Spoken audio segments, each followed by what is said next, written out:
লাউ ওই সবজি বানাবো মাছের মাথা দিয়ে। লাউটা কেটে নিয়েছি, টমেটো পেঁয়াজ কুচিয়ে নিয়েছি, এটা রসুন কাঁচা লঙ্কা পেঁয়াজ আর টমেটো বেটে নেবো এটা মিক্সিতে। ঠিক আছে, ওর মধ্যে পরিমাণ মতো তেল দিয়ে দেবো,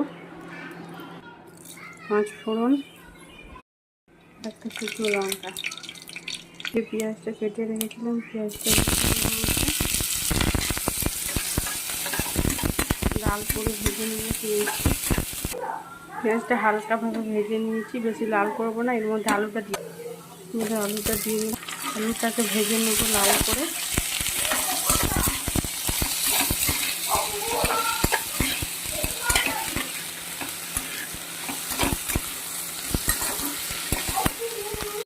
লাল করে ভাজা হয়ে গেছে,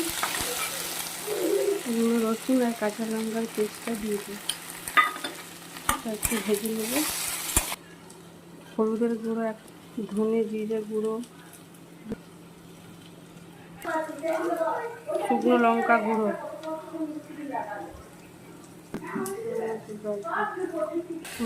এটা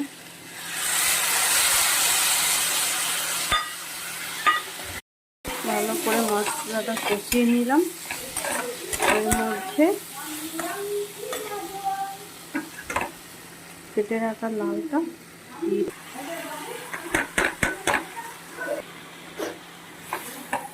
ভালো করে নেড়ে চেড়ে এটা ঢেকে দেব।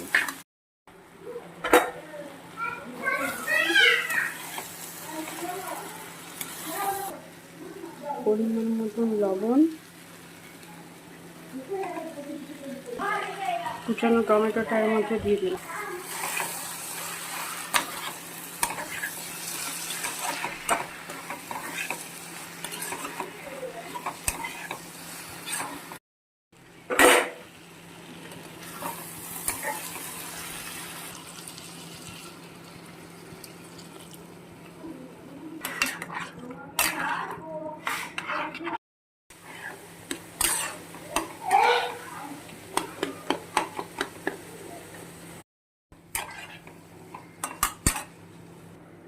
মাছের মাথাটা এর মধ্যে দিয়ে দেবো।